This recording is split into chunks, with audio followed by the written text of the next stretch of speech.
2023 ini kita akan mengalami beban yang akan lebih berat lagi. Siap-siap ya, yang tadi tahun kemarin kita ikat pinggangnya sudah kencang, ya kan? Sekarang makin kencang lagi gitu, ya kan? Tambah lagi nanti 2024 makin kencang lagi gitu. Artinya apa? Ya inilah kondisi kita gitu. Bismillahirrahmanirrahim. Assalamualaikum.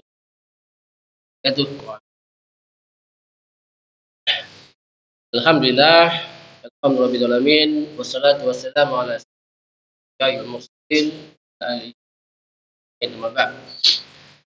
Alhamdulillah ya tadi sudah kan dari ya. Dalam pembahasan ekonomi memang selalu melibatkan dua bidang ini ya, bidang makro dengan bidang ini sebenarnya satu paket. Paket. Kalau sisi mikro tadi memang langsung ke sasaran praktisnya gitu. Nah, ini kebetulan Pak Kus ini kan praktisi. Ini pengusaha yang ini udah babak belur kali ya.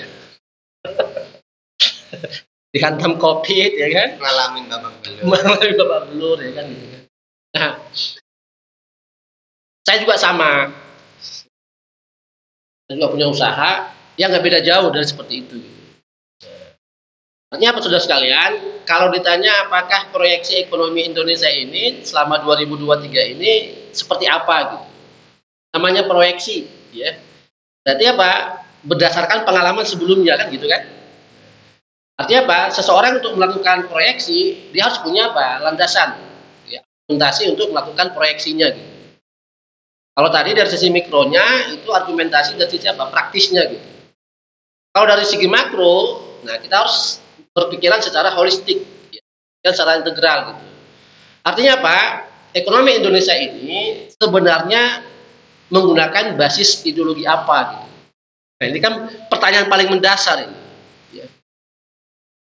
Ada yang mengatakan Indonesia itu menggunakan apa? Ekonomi Pancasila katanya gitu ya. Pancasila gitu. Nah, tapi kan prakteknya kan bisa kita lihat bersama gitu. Apa benar gitu? Ya. Artinya ekonomi kerakyatan katanya kan, kalau yang disebar-sebarkan di opini umum ini ekonomi kerakyatan gitu. Pertanyaan berikutnya, seperti apa ekonomi kerakyatan itu gitu. Padahal prakteknya yang dipakai apa? Sama kita tahu kan gitu. Yang digunakan apa? Sistem ekonomi kapitalis gitu. Ya. Mungkin secara kulitnya mungkin ekonomi Pancasila katanya seperti itu, ekonomi kerakyatan. Tapi isinya ekonomi kapitalis gitu. Kenapa seperti itu? Tadi dari sisi mikro udah merasakan gitu, ya kan? Mesti ada sesuatu yang sinergi ya, kolaborasi antara semua komponen di bidang ekonomi gitu. Nah, dari segi makro ya saya mencatat ada 6 untuk memproyeksikan 2023 ini ekonomi Indonesia itu seperti apa selama tahun 2023 ini. Nah, dari saya ada 6 poin yang mau saya coba ungkapkan di kesempatan kali ini gitu. Nah, oke, yang pertama ya, basis ekonomi kita atau asas ekonomi kita masih menggunakan asas sistem ekonomi kapitalis. Nah, pertanyaannya kenapa bisa seperti itu gitu? Tadi kan dikatakan bahwa ekonomi Indonesia itu kan katanya ya ekonomi kerakyatan gitu. Tapi faktanya kapitalis gitu. Apa buktinya gitu? Nah, ya kan apa buktinya? Bukti yang paling nyata apa? Ya. Sistem ekonomi Indonesia pasti menggunakan sistem ekonomi berbasis riba.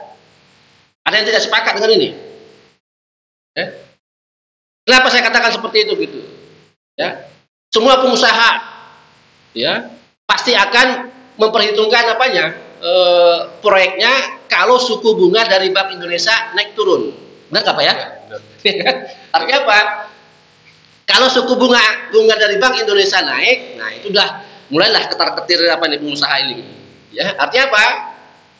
Bunga yang akan dikembalikan akan lebih tinggi gitu. Sementara proyek belum tentu untung ya, Pak ya. Belum tentu untung gitu.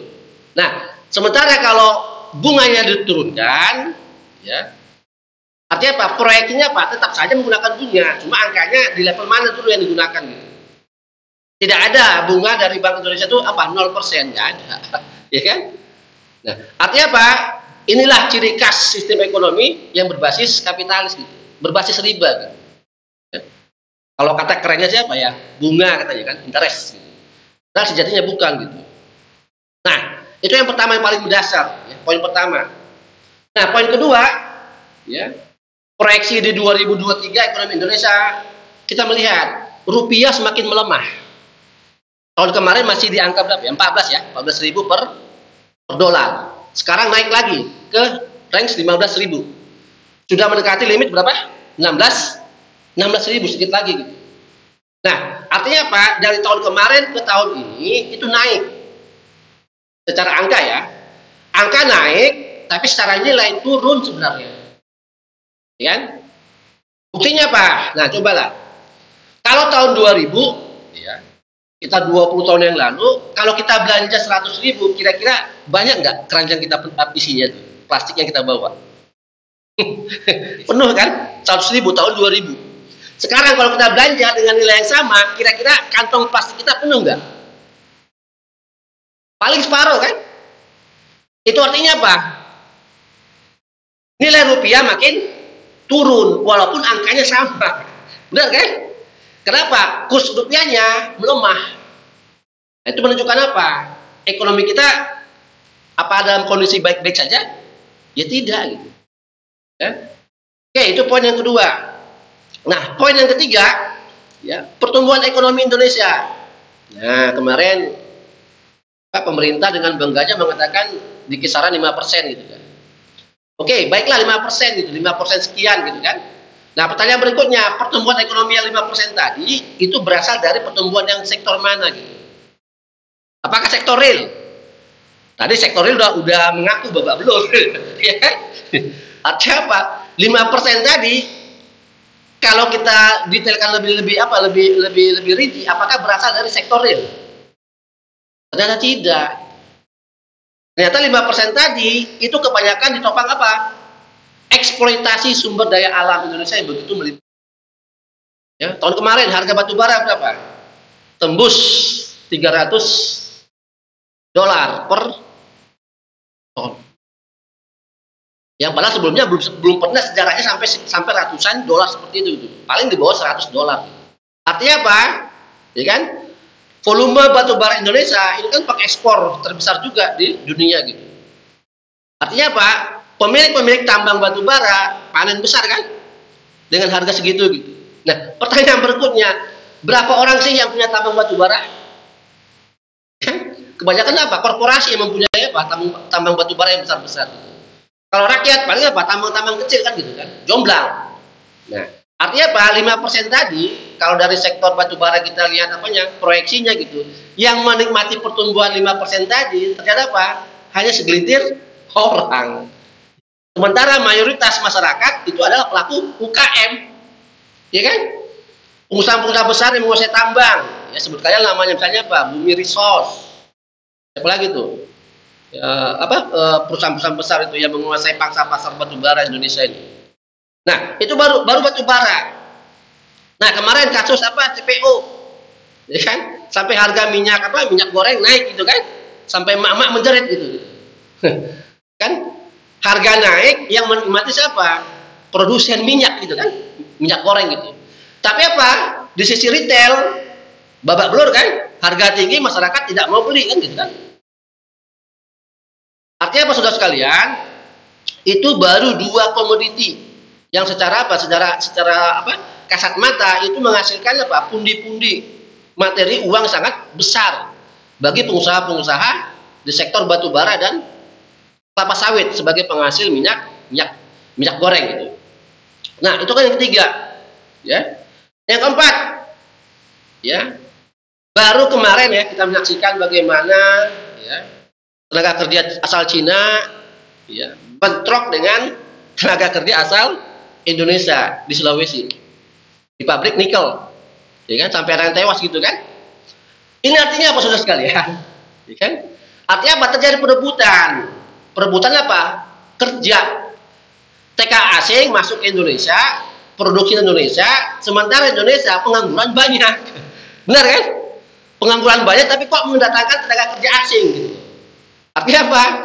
Rakyat sendiri masih membutuhkan tenaga kerja, masih membutuhkan pekerjaan, sementara apa? pemerintah mengambil kebijakan malah memasukkan tenaga kerja asing ke Indonesia. Ini logika akal sehatnya di mana ini? Ya kan? Lebih membantu rakyat orang asingkah atau membantu rakyat sendiri gitu? Sampai terjadi bentrok, itu kan ada yang tewas gitu kan? Kalau nggak salah 2 orang gitu. Artinya apa, saudara sekalian? Ya, kalau kondisi seperti ini terus, ya, ya, proyeksi kita mengatakan dari poin-poin tadi gitu. Sebenarnya apa? Kita menuju apa? Proyeksi pelemahan ekonomi, kan?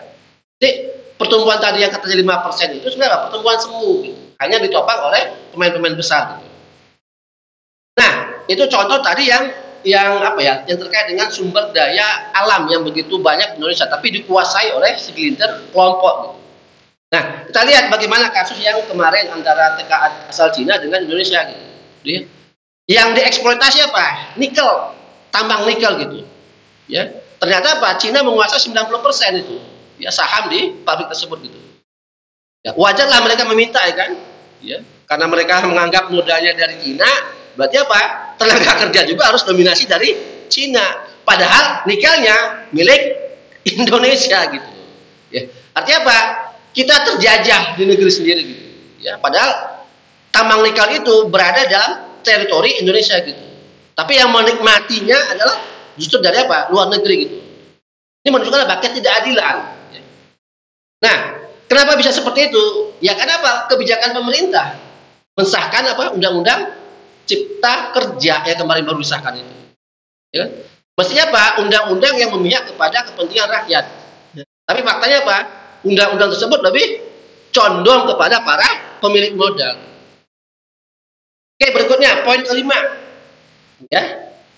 Nah, katanya Indonesia itu apa? Tempat investasi yang paling menggiurkan. Ya, salah satu tempat yang menggiurkan investasi di dunia gitu. Nah, pertanyaan berikutnya gitu. Investasi Indonesia itu kebanyakan dari dalam negeri atau luar negeri yang menanamkan investasi Indonesia. Gitu. Ternyata apa? Lebih banyak menggunakan investasi dari luar negeri gitu. Artinya maksud sekalian, ya, diproyeksikan target utang tahun 2023 sebesar 696 triliun. Nah, itu kan proyeksi utang gitu. Artinya apa? Investasi itu ternyata apa? Untuk menarik utang gitu. Ya. Nah, dalam Islam kan investasi itu kan bentuk apa? Penyertaan modal, bukan utang. Dan kita sudah sama melihat bahwa Indonesia ini, ya, porsi dana pembangunannya itu dominan menggunakan apa? Utang. Makanya di APBN kita itu apa? Utang itu bagian sebagai apa? Instrumen untuk modal pembangunan. Aneh gitu loh. Ya, sumber daya alam yang begitu besar, tapi untuk pembangunan masih mengandalkan utang. Ini kan aneh. Ya. Ya wajar lah gitu kan, di sisi mikronya babak belur. Kenapa? Ya. Sekarang pertanyaannya, pemerintah punya dana dari mana gitu? Sementara sumber daya alam yang begitu besar gitu. Nah, yang keenam, ya. Nah, 2023 ini adalah tahun politik, ya kan? Menuju 2024. Artinya apa? Sepanjang tahun 2023 ini kita akan disibukkan dengan apa? Kegiatan politik. Nah, biasanya kegiatan politik ini akan menggerus sektor-sektor ekonomi. Kenapa? Orang-orang kaya, tanda petik, akan menahan uangnya. Kenapa? Situasi politik tidak stabil 2023. Karena sudah mulai kan? Ya, goncang ganjing ya kan? Padahal belum masuk masa kampanye, tapi udah kampanye duluan gitu kan? Artinya apa? Ya baru awal tahun gitu kan? Sudah mulai ribut. Gitu. Apalagi nanti menuju 2004 gitu. Nah, artinya apa saudara sekalian? Ya, proyeksi kita di 2003 dari 6 poin tadi, kira-kira sepakat nggak dengan pernyataan saya tadi gitu? Bahwa ekonomi Indonesia tidak akan baik-baik saja. Sepakat tidak? Ya. Sepakat ya? Ya.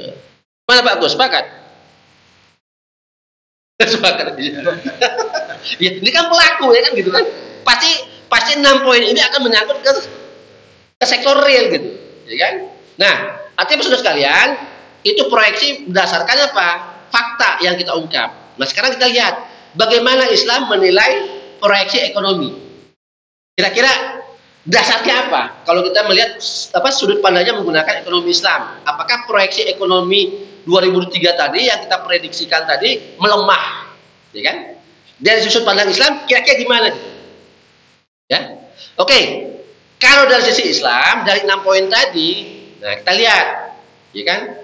Tambang itu kan menjadi sumber yang paling dominan kan untuk menghasilkan devisa gitu.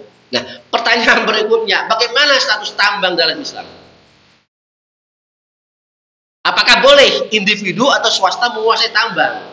Tadi kita sudah contohkan kan batu bara, apalagi sawit, terus nikel. Siapa yang menguasai itu? Ini baru 3 ya.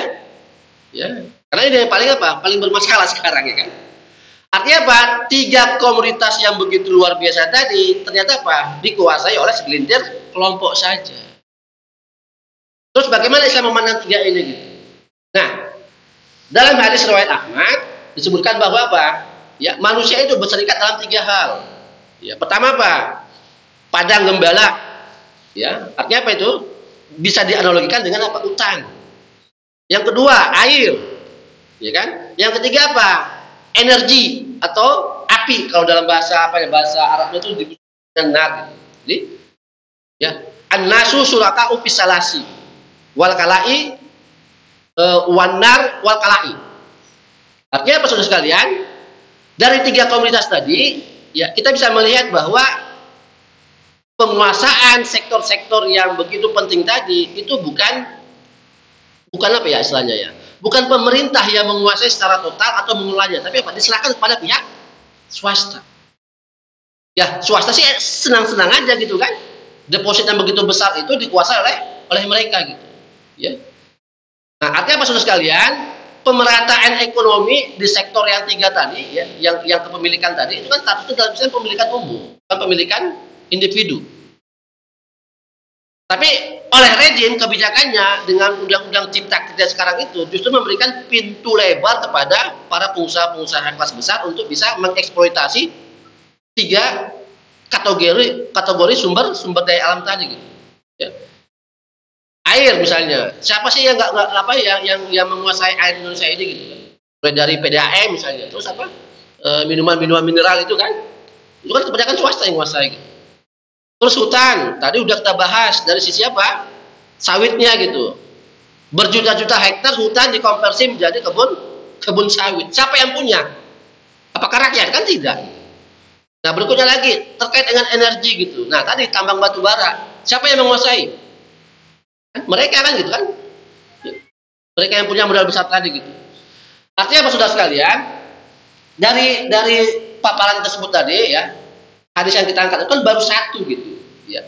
Artinya apa? Secara makro, sesuatu yang melanggar perintah Allah itu pasti akan mengefek kepada kehidupan kita. Gitu. Perintah Allah berdasarkan hadis tadi apa? Itu kan pemilikan umum. Ya. An-nas berserikat dalam 3 hal. Artinya apa? Manusia berserikat dalam 3 hal tadi. Gitu. Namanya berserikat, artinya apa? Kepemilikan umum kan? Ya. Tapi faktanya apa? Malah diprivatisasi. Gitu. Artinya apa? Kita berhak dong. Ya, kita sekarang kan baru kemarin apa ya naik harga minyak ya. Ya. Mestinya apa? Kita kan punya hak juga di minyak tadi gitu. Kenapa? Berdasarkan hadis tadi kita berserikat dalam 3 hal tadi gitu. Termasuklah minyak tadi gitu. Berarti kita berhak dong mendapat harga yang lebih murah gitu. Walaupun nanti ada ongkos produksi situ ya silakanlah pemerintah mematok berapa harga pokok produksinya gitu. Ya kan? Tapi jangan jual mahal seperti sekarang gitu. Ya kan? Artinya apa? Ada hak kita di situ gitu. Dia pemerintah hanya mengelola dalam sudut pandang ekonomi Islam. Nah, pertanyaan berikutnya, sudut pandang ekonomi yang dipakai oleh rejim sekarang dipakai sistem apa? Gak mungkin kan sistem ekonomi Islam kan? Pakai sistem ekonomi kapitalis. Nah, kapitalis bagi mereka yang penting profit. Apapun harus menghasilkan profit. Nah, sementara dalam Islam, ya bukan hanya profit yang dipikirkan, tapi apa? Distribusinya merata apa tidak, harganya terjangkau apa tidak. Ya? Nah, artinya sudah sekalian, ya, terakhir dari saya, dari 6 poin tadi dan ditinjau dari sudut pandang Islam, baru 1 hadis yang kita angkat ya tentang kepemilikan umum tadi gitu. Masih banyak hadis-hadis yang lain yang terkait dengan ekonomi. Gitu. Kesempatan ini kita hanya menyangkut 1 hadis itu dulu gitu, karena menyangkut tentang proyeksi ekonomi kita selama tahun 2003 saat ini gitu. Oke, terakhir ya dari saya. Artinya apa saudara sekalian? ya 2023 ini kita akan mengalami beban yang akan lebih berat lagi. Siap-siap ya, yang tadi tahun kemarin kita ikat pinggangnya sudah kencang, ya kan? Sekarang makin kencang lagi gitu, ya kan? Tambah lagi nanti 2024 makin kencang lagi gitu. Artinya apa? Ya inilah kondisi kita gitu. Jadi kalau ada yang mengatakan Indonesia dalam kondisi baik-baik saja, saya pikir itu perlu dipertanyakan kembali. Ya. Artinya apa? Pernyataan itu ternyata apa? Tidak berdasar. Baik dari segi ekonomi mikro maupun segi ekonomi makronya gitu. Oke, baik. Dari saya terakhir, ya, biasanya kalau saya menutup satu paparan, saya suka berpantun. Ya kan? Nah, pantunnya unik ini. Ya. Saya bacakan ya. Duduklah duduk di tepi pantai, memandang bulan di tengah malam. Bagaikan pungguk merindukan bulan, kalau ekonomi kita masih kapitalis. Patahlah patah, pasak dalam kemudi. Patah dibuang, hadut ke sungai. Mimpi kapitalisme telah gagal, saatnya ekonomi Islam kita terapkan. Allahu Akbar. Demikian. Assalamualaikum warahmatullahi wabarakatuh.